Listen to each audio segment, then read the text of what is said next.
Please let me stay just for tonight. Mom says I'm not part of the family because of my developmental disability. Unbelievable words from my granddaughter's mouth. It's her birthday today. She should be happily eating cake with her family, but instead, she's saying things like this. I hugged her tiny body tightly. My name is June. I'm 58. My husband, who is the same age, is a company employee nearing retirement, and I quit my job when I was 55, so now I'm a housewife. I spend my days making flower beds in the garden, reading my favorite comics from childhood, and watching movies. When I was young, I went through a lot, but looking back at this age, they're all good memories. I have one son who is married and lives in an apartment nearby with his wife and 2 daughters. My granddaughters are 8 and 6. Having only raised a son, having 2 girls around is a refreshing change. My daughter-in-law, Nancy, is a cheerful person, and I think we have a good relationship. Nancy often brings her 2 daughters to me since I retired. Sorry, June. Today I have a lunch meeting with my friends. Can you watch the girls? My high school friend is visiting from out of town. I'm going shopping. The reasons vary, but she often leaves her 2 daughters with me like this. I enjoy spending time with my grandkids, so I've never refused. Nancy is a housewife. My son is 35 and a manager at a relatively large company. His salary should be pretty good. Some of my old friends say, a housewife who leaves her kids with her mother-in-law and goes out often must be nice. I don't know if once every 10 days is a lot or not. That day, too, Nancy came over with her 2 daughters. The older granddaughter is Mary, and the younger one is Cindy. Cindy, who takes after her mother, is a bright child and always hugs my waist, saying, "Yay, Grandma," when she sees me. Mary, on the other hand, just gives a small nod without saying anything. Honestly, this child has no manners. Nancy always says this as she lightly taps her daughter's head. She does greet, so I don't think it's necessary to tap her. Sorry, June. Today there's a concert by an artist I've loved for a long time. I might be back a bit late. Nancy, dressed up more than usual, said, "Oh, that's why you're more stylish today. I understand. Have a good time."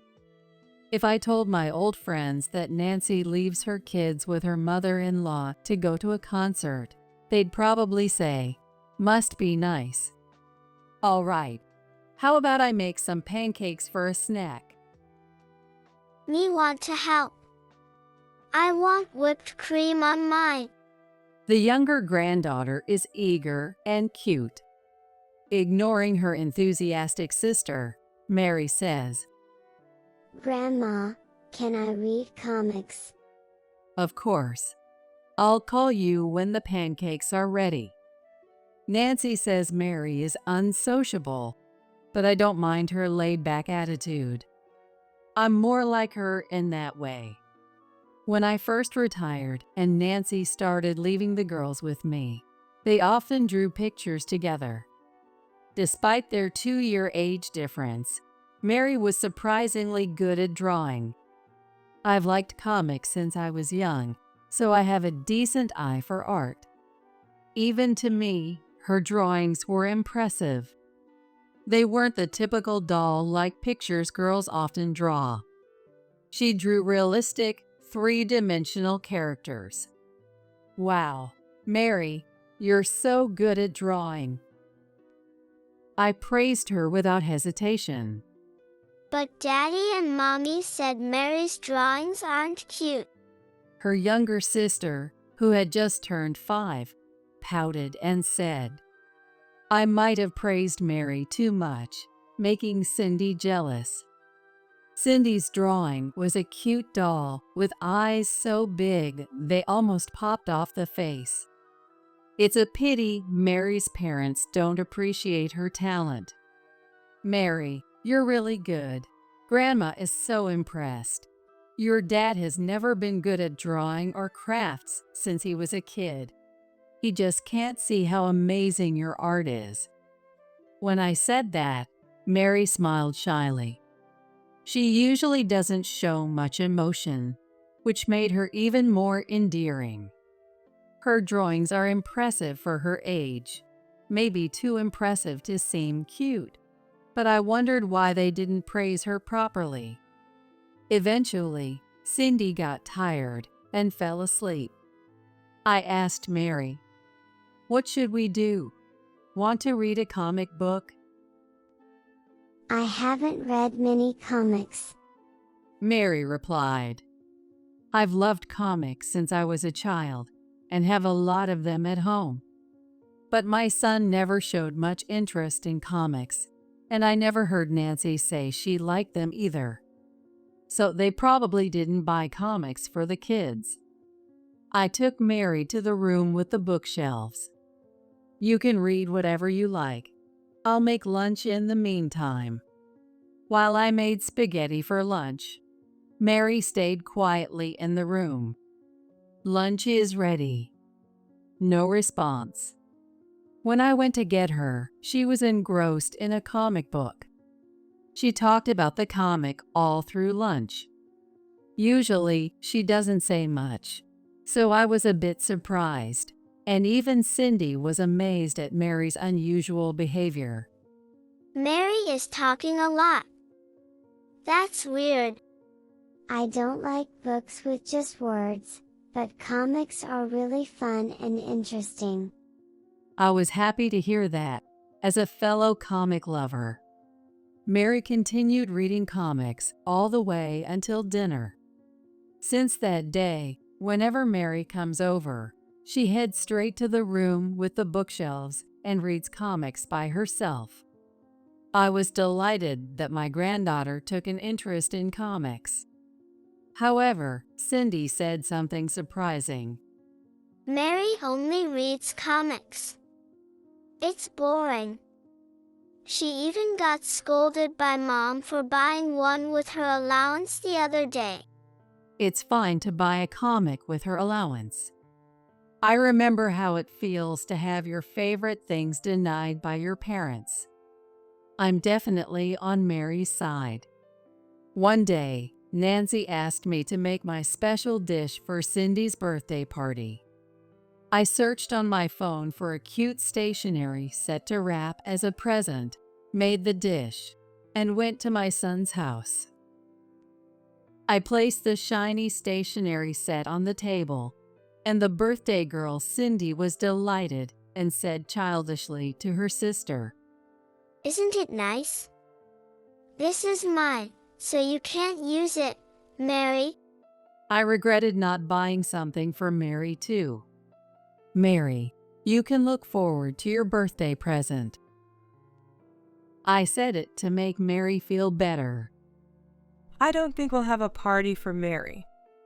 I was surprised by Nancy's cold tone. She doesn't like parties. She's quiet even today, right? Sure, she's a quiet kid, but what child wouldn't like a party celebrating them? She doesn't even get excited about presents, and it's just not rewarding.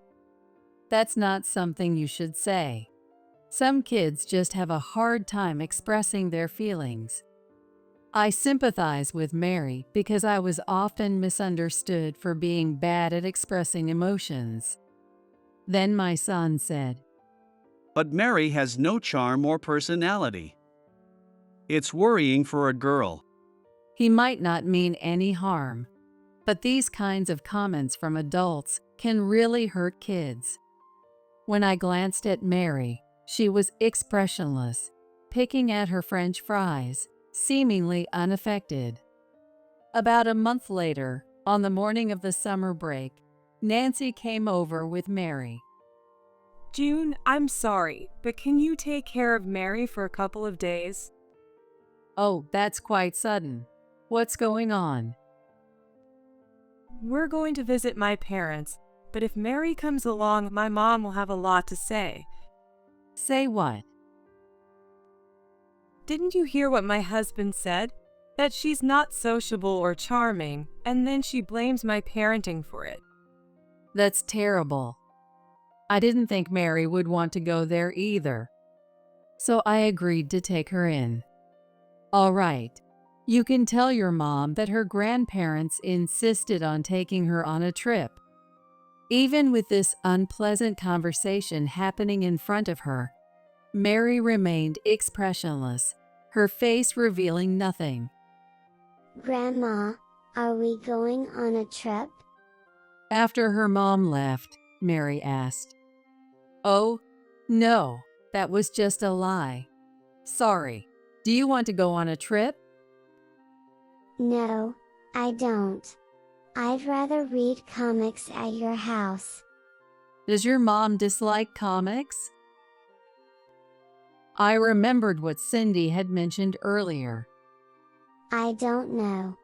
But she said reading comics makes you stupid. Sure, people used to say things like that in the past, but I'm surprised that some people still say that today. And to think it's my daughter-in-law saying that. Anyway, Mary and I had a fun 2 days together. Mary was engrossed in comics most of the time, and I enjoyed listening to her thoughts on them. Some comics were a bit mature for a girl her age, but I didn't reprimand her. I hated being told off for similar things as a child. Mary even talked about comics during dinner, sometimes forgetting to eat. My husband, slightly tanned from golf, laughed and said, She's a lot like you, usually quiet, but when it comes to her favorite things, she doesn't care if anyone is listening or not. Well, she is my granddaughter, so it's no surprise if we're alike. When Nancy came to pick her up, Mary looked like she didn't want to leave. I felt both happy and sad about that. Come back and visit anytime. When I said that, she smiled and nodded big. Oh, what's with you? You're so friendly with Grandma. Nancy says what she thinks right away, but I wish she wouldn't say it like that. As soon as she said that, Mary's face went back to being expressionless.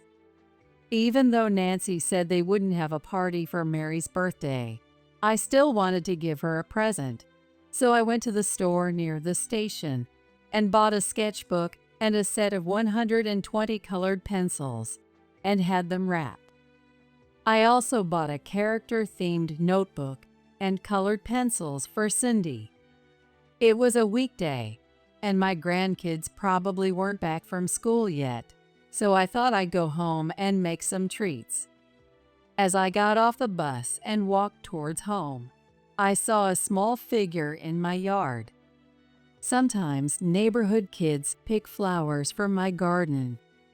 They say flower theft isn't a crime, but as the one who takes care of them, I can't ignore it. I hurried back, and there stood Mary, all alone. Mary, what are you doing here? Are you alone? I asked in surprise. Please let me stay just for tonight. She said in a small voice. It's okay for you to stay, but where's your mom? Did you come alone? Mom says I'm not part of the family because of my developmental disability. What? What do you mean? Developmental disability is a term I've been hearing a lot lately. The doctor said I have a developmental disability, and Mom said we don't need a kid like that in the family. Oh my, what a thing to say. Let's go inside first. I took her hand and led her inside. Honestly, I didn't know much about developmental disabilities. A disability means there must be something wrong, right? But she didn't seem like it at all. I looked it up on my phone and learned that developmental disabilities can include hyperactivity, autism, and learning disabilities. Hyperactive kids can't stay calm, lack attention and focus, and can't sit still. Autistic kids have trouble communicating, show little interest in people, lack facial expressions, and often play alone. Mary probably falls into this category. Learning disabilities mean they might struggle with reading despite having normal intelligence. It's caused by an imbalance in brain development. Reading about it, I realized there were always 2 or 3 kids like that in my class. Kids who couldn't sit still in class, who wouldn't talk to anyone even when spoken to. Nowadays, they'd probably be diagnosed with developmental disabilities. Even I wasn't good at communicating with people and liked playing alone. One of those quiet kids grew up to be a talkative, cheerful mother of 3 when I met her at a reunion. I wondered if these things weren't just personality traits, but it seems we still don't understand much about the brain, so I can't really say. Apparently, there's a gray zone where kids don't get diagnosed, but show tendencies, which seems really complex. The real issue is when parents can't accept the diagnosis. That's what's happening with Mary now. But even if she was diagnosed with a developmental disability, could she really say, "You're not part of the family," and kick her out? I took a cookie tin from the cupboard and poured a glass of milk. "Grandma is going to make a quick phone call, okay?" I moved to a room where Mary couldn't hear me. Oh, so she went to your place. Of course she did. She has nowhere else to go. Nancy answered the phone without any concern. "What do you mean by this? She said you told her she's not part of the family because of her developmental disability." I was pretty angry. I never said that. I just said I didn't want a child with a developmental disability in the family. That's basically the same thing. Don't you think that would hurt her? I said it as a joke, but she just said okay and left. She never gets jokes, can't read the room, and it's exhausting being around her.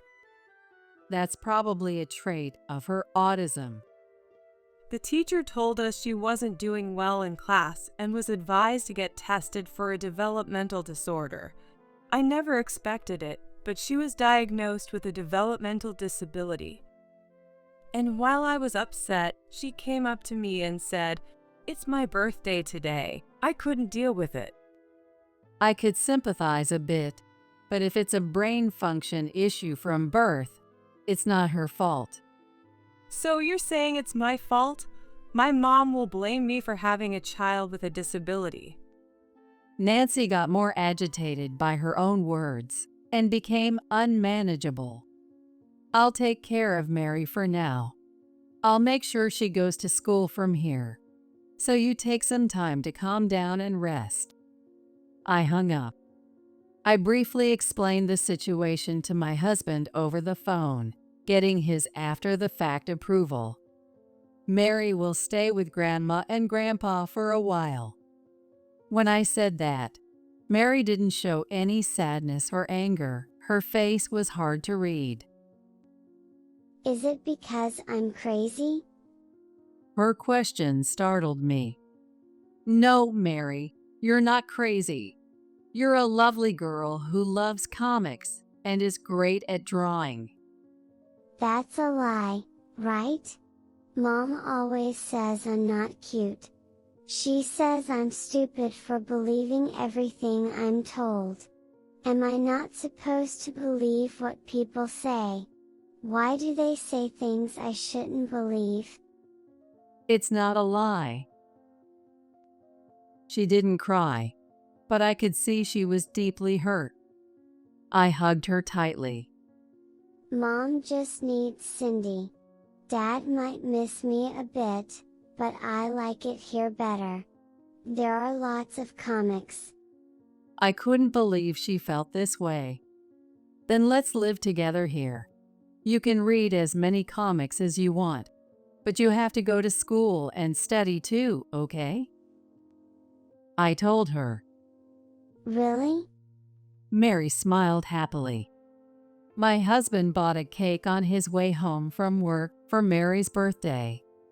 He was more knowledgeable about developmental disabilities than I was, having discussed the topic at work. They say to match people to the right job, and if you understand their needs, they can perform amazingly well. It's not a disease, so it can't be cured, but with understanding and effort, their lives can improve significantly. He explained. That night, my son came over with Mary's school supplies and textbooks. He had researched developmental disabilities and accepted his daughter's diagnosis. He believed it was best for her to stay with her grandmother for now. I'm sorry, Mary. I'll come get you once things settle down. He patted her head. But my son never came to get Mary. About 3 months after Mary started living with us, Nancy's affair was discovered. That day, Nancy had gone out, leaving Cindy at home alone.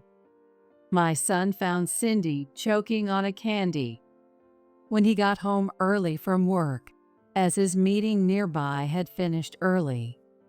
Thankfully, he called an ambulance, and Cindy was taken to the hospital and was okay, but Nancy couldn't be reached.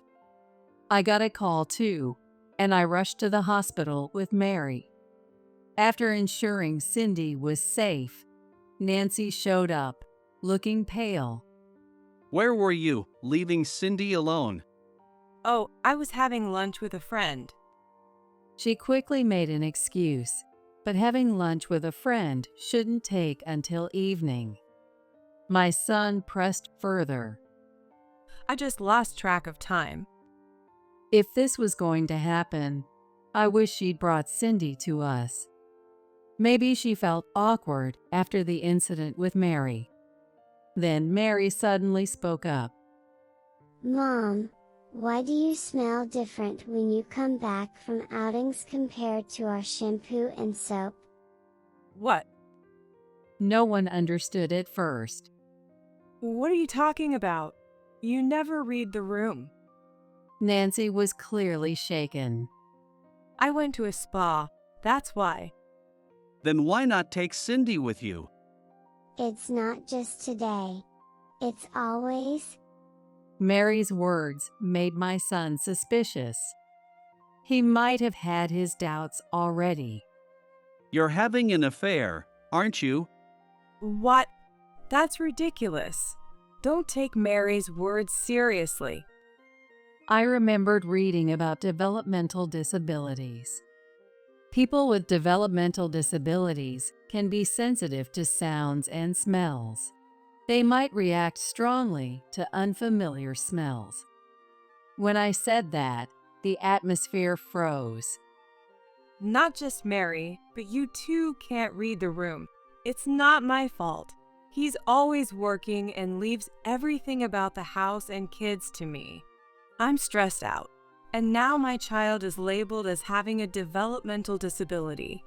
Can't anyone think about me for a change? Nancy lashed out.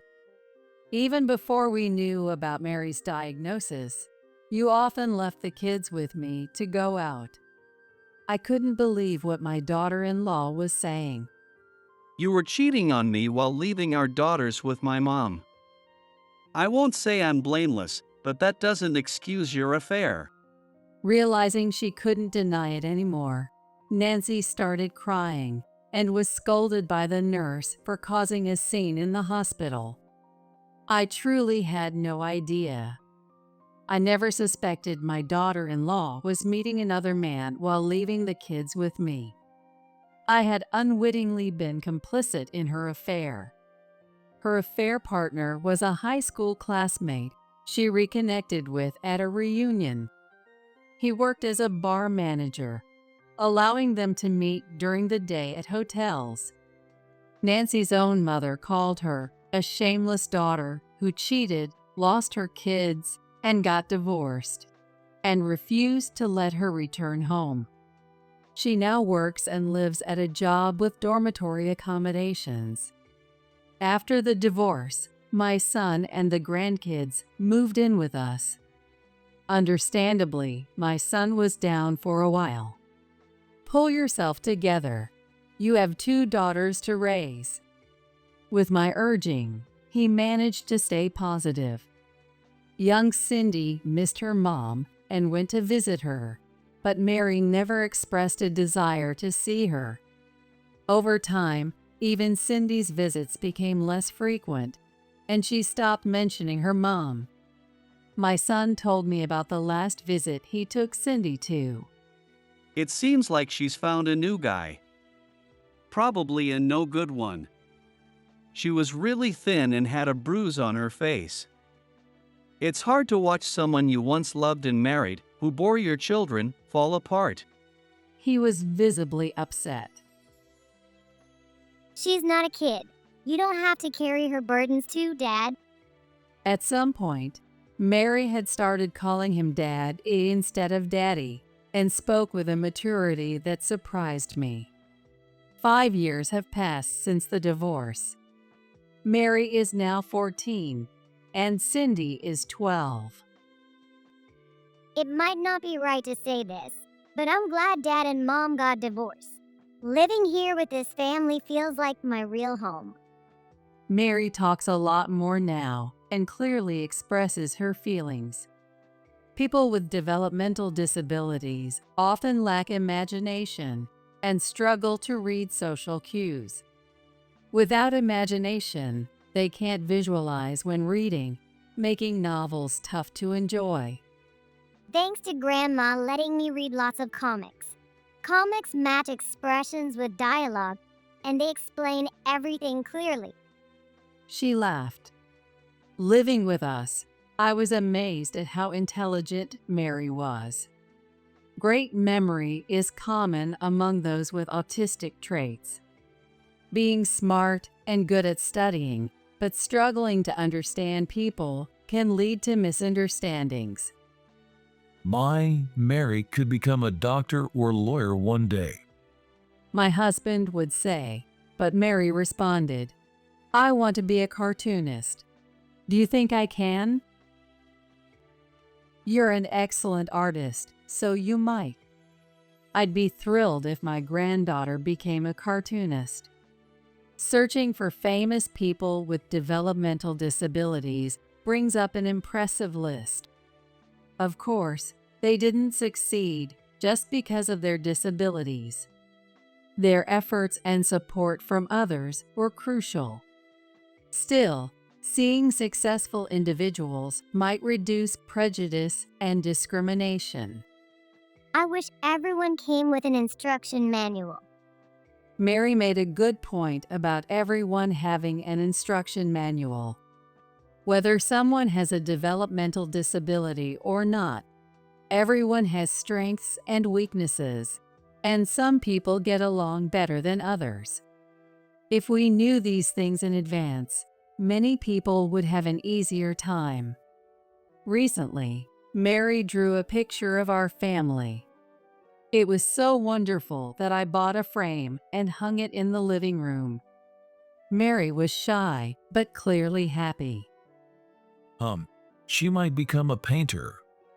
My husband said with folded arms, making me laugh. He's quite the doting grandparent, and so am I. We don't know what the future holds for our granddaughters, but we want to support them in every way we can.